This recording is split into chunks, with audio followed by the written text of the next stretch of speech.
聽眾朋友，呢一輯我會帶你哋進入一個城堡。我哋要進入嘅係一座陰森嘅城堡，裏邊住咗一隻被詛咒嘅野獸。佢龐大、駭人，脾氣暴躁，係童話中最經典醜嘅化身。而城堡外嘅小村莊有一位叫做加斯頓嘅英雄，佢英俊挺拔，充滿魅力，係眾人眼中美嘅標準答案。如果美與醜嘅答案就係如此一目了然，點解最終得到美女真愛嘅係野獸，而嗰個看似完美嘅英雄卻成為咗故事裏邊真正嘅怪獸呢？今日我哋就從美女與野獸呢個故事出發，開啟一趟關於美與醜嘅深度旅程。佢雖然係一個童話，卻揭開咗我哋認知中最深嘅矛盾同埋偏見。佢話俾我哋聽，最可怕嘅醜從來就唔係青面獠牙，而係根植於內心嘅偏執、傲慢同埋殘忍。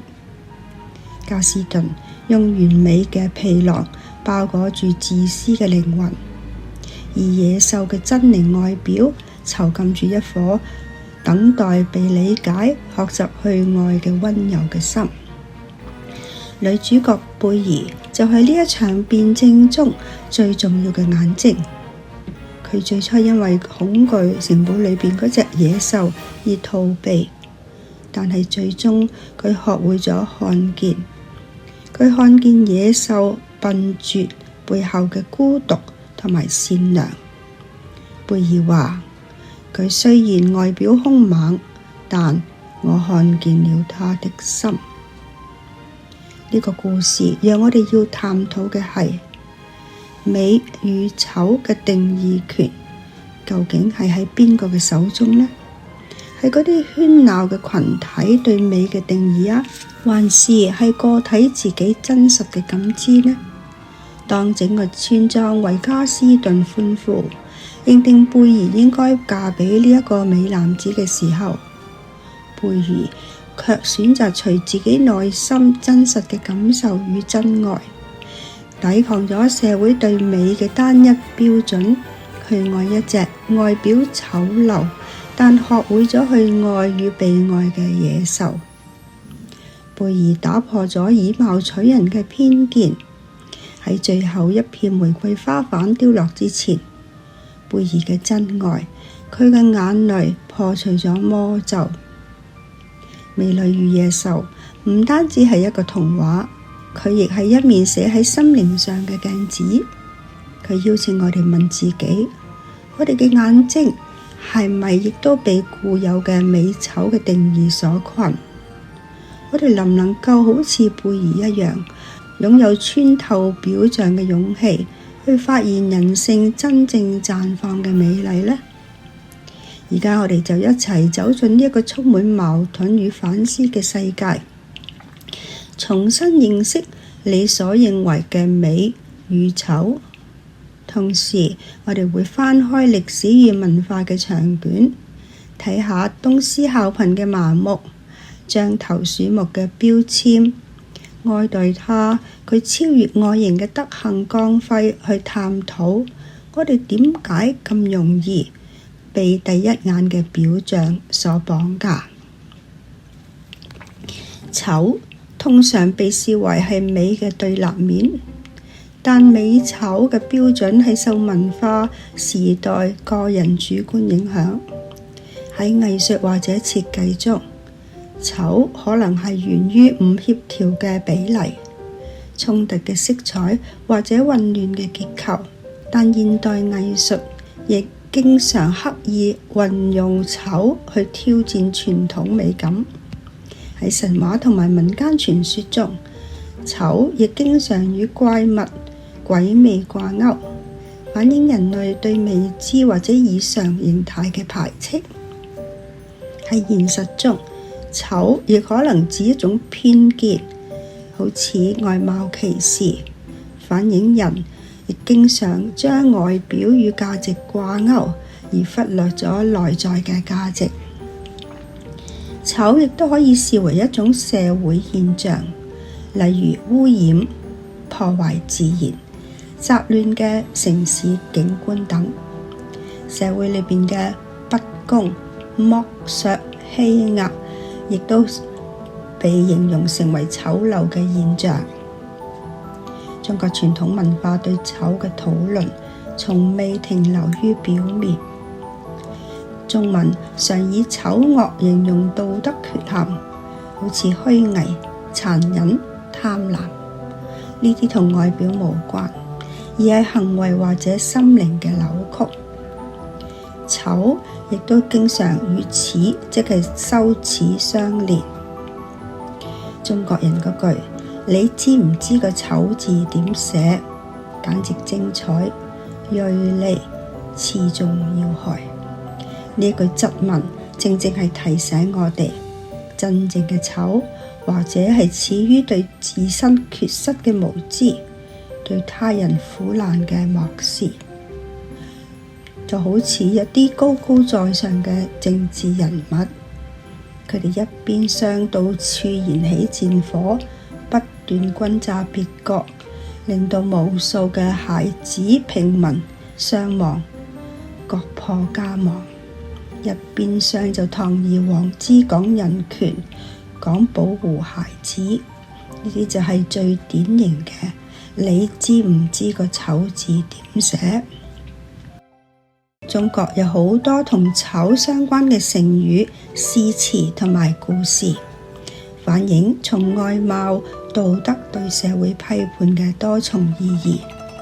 就好似東施效顰呢個成語，係寓意盲目模仿他人，反而自暴其醜。獐頭鼠目係形容人相貌猥瑣、神態狡詐，亦都指內心奸險。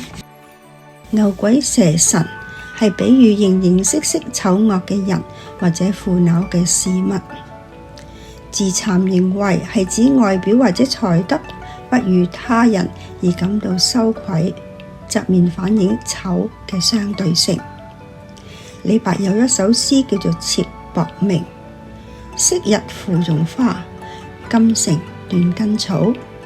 以色侍他人，能得幾時好？李白係喺度批判以貌取悅他人終難長久，暗示內在價值重於外在嘅皮囊。又例如《三國志》龐統見劉備嘅歷史故事，講述龐統才高但貌醜，初見劉備嘅時候未被重用，後來展現才華先至得到賞識。揭示對外貌嘅偏見係會埋沒人才。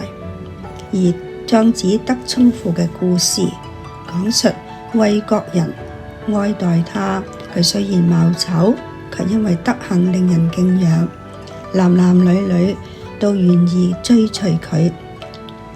莊子係以呢個寓言破除外形執着，主張德有所長，形有所望。聽眾朋友，呢一輯我哋從一座城堡出發，睇見咗貝兒佢對美醜嘅重新定義。我哋又翻開咗歷史長卷，遇見咗東施嘅盲目，愛戴他德行嘅光輝，龐統嘅才華。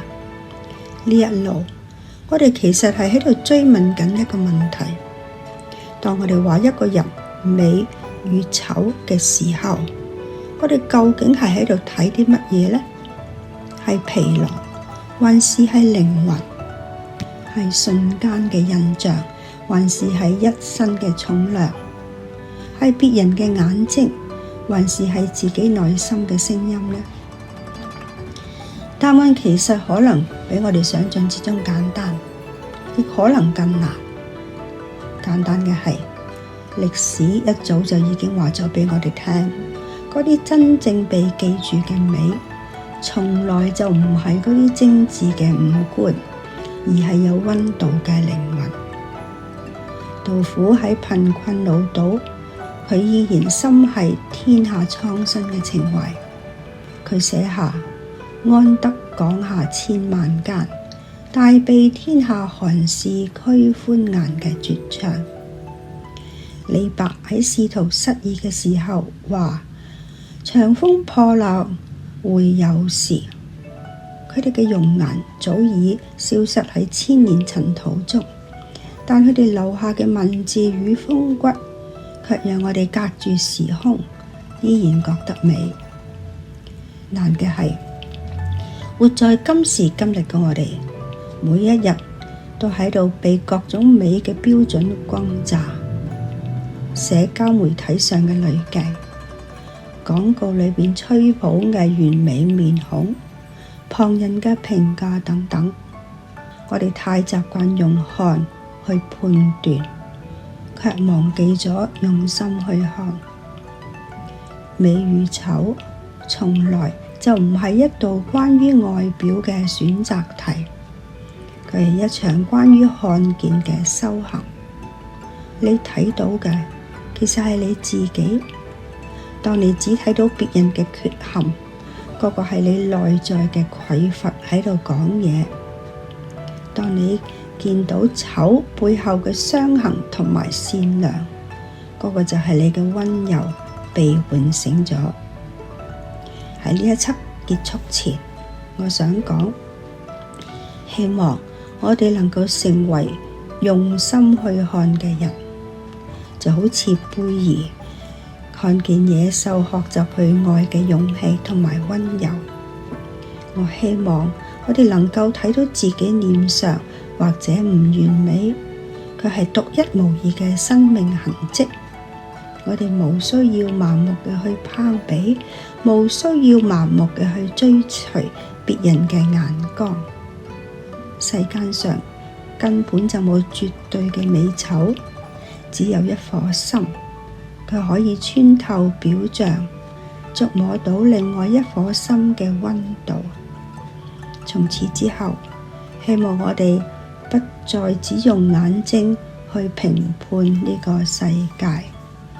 今日嘅分享到此為止，我係是非人，下一輯再見。